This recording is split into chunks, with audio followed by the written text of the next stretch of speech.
ये कोरोना आया, तुम सबने देख लिया, तुम्हारा कोई भी देवता धरती पे आया हो तुम्हें बचाने के लिए, कोई भी आया हो तो। और इस पवन दास ने सरेआम वीडियो बनाया था, 20 मिलियन लोगों ने देखा था।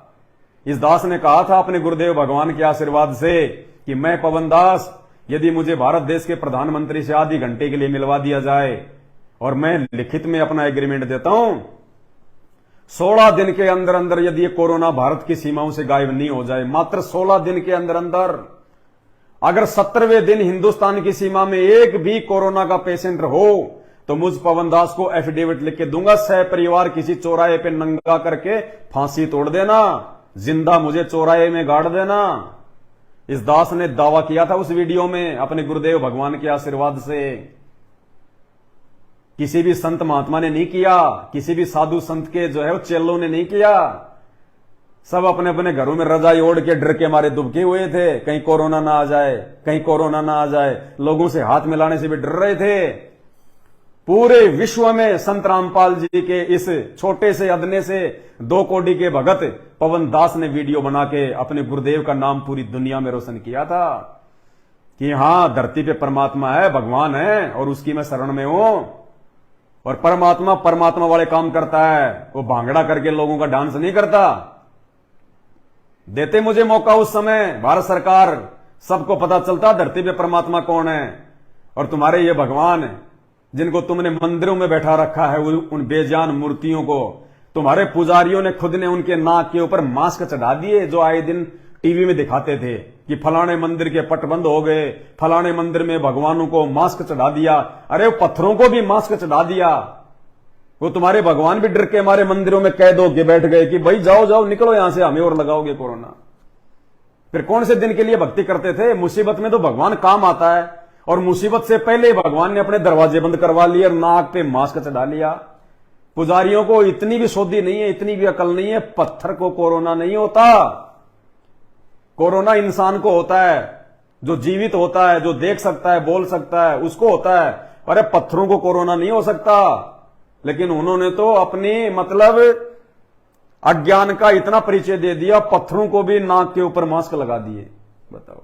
और फिर भी तुम ढोलक पीट रहे हो, तालियां पीट रहे हो, उनकी आरतियां कर रहे हो, जय जयकार कर रहे हो, लेना एक देना दो।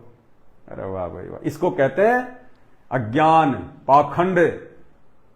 धर्म नहीं है, धंधा है, या पढ़ा लिखा भी अंधा है। ठीक है भाई और बहनों, फिर परमात्मा दया करेंगे तो आपके लिए शास्त्र सम्मत सत्य जानकारी लेके आएंगे। और मेरे वीडियो देख के मेरी कोशिश है, अगर एक व्यक्ति भी संत रामपाल जी के सत्संग सुनना शुरू कर देगा, और करना कुछ नहीं है, सबके पास मोबाइल है, उसी संत रामपाल जी के द्वारा दी हुई सद्बुद्धि से वैज्ञानिकों ने ये मोबाइल बनाए हैं। और ये मोबाइल भगवान ने इसीलिए बनवाए ताकि अब हम भगवान को पहचानेंगे।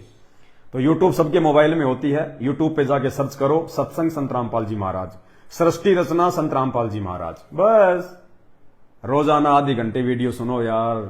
ऑफिस में बैठे रहते हो, गप्पे सप्पे मारते हो, घर पे खाना खा के आधे घंटे फालतू के रील देखते रहते हो, आधे घंटे गुरुजी के सत्संग सुनो ना। पहचानो अपने पिता को, अपने बाप को, अपने सच्चे आत्मा के परमात्मा को। जिस घर में संत रामपाल जी के सत्संग भी सुनने लग गया कोई व्यक्ति, जिस घर में संत रामपाल जी के वचन भी गूंजने लग गए, ये भूत प्रेत ये उस घर से 20 कोस दूर रहते हैं। 20 कोस दूर आ ही नहीं सकते उस घर के आसपास। जिन भूत प्रेतों को निकालने में साधु संतों के जो है मतलब के पसीने छूट जाते हैं। जिस घर में संत रामपाल जी के सत्संग चलते हैं, भले आपने नाम भी नहीं लिया अभी, यदि आप उनके सत्संग भी सुनने लग गए, जिस घर में संत रामपाल जी के सत्संगों की वाणियां गूंजती हैं, 100% स्टाम्प पे लिखवा लेना, उस घर से 10 किलोमीटर दूर रहते हैं ये भूत प्रेत। 10 किलोमीटर दूर। ये परमात्मा है, इसके वचन में शक्ति है, इसके शब्द में शक्ति है। आने वाले समय में पता चलेगा जब तांडव मचेगा इस धरती पे, और ये सारे संत महात्मा भांगड़ा करने वाले, ये देवी देवता सब भाग जाएंगे छोड़ छाड़ के तुम्हारे को।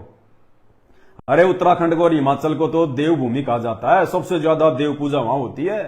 सारे देवता उत्तराखंड हिमाचल में आए हैं। सबसे ज्यादा दुर्गति उत्तराखंड की हिमाचल की हो रही है वर्तमान में। बरसात क्या वहां पे जो है मतलब कि वो कहर बरसा रही है।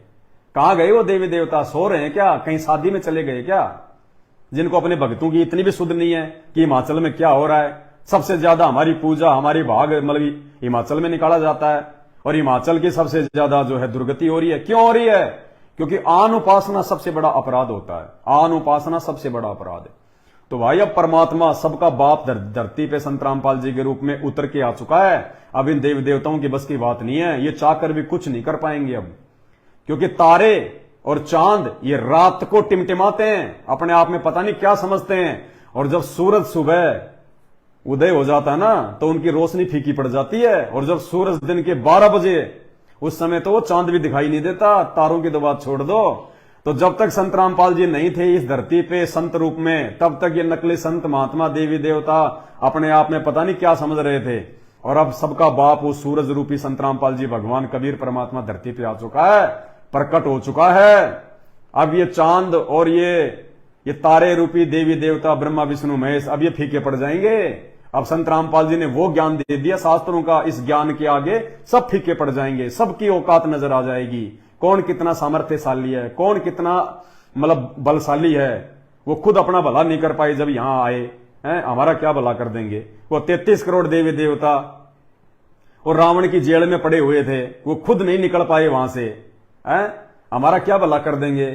शनि महाराज को नाम सुनते लोगों के पसीने आ जाते हैं। अरे वो शनि महाराज, रावण जब अपने आसन पे बैठता था ना, शनि महाराज को नीचे अपने पैरों पे आसन बनाता था। शनि महाराज तो औंधे मुंह पड़ा रहता था रावण के पैर के नीचे, रावण के पैर के नीचे। और संत रामपाल जी ने वो भक्ति दे दी, रावण भी उनके भक्तों के पैर के नीचे है, रावण भी संत रामपाल जी के भक्तों के पैर के नीचे है। तो भाई और बहनों, इन देवी देवताओं से डर डर के, इनसे भूत प्रेतों से डर डर के क्या भक्ति करोगे तुम? भगवान आ गया धरती पे, परमात्मा संत रामपाल जी परमेश्वर, साक्षात पूर्ण ब्रह्म परमात्मा। और जाते जाते वंदना कर लो परमात्मा की। ये वंदना भी अगर सुन लोगे इसका भी बहुत ज्यादा पुण्य है। एक ने कही दूजे ने मानी, कहे कबीर वो दोनों ज्ञानी।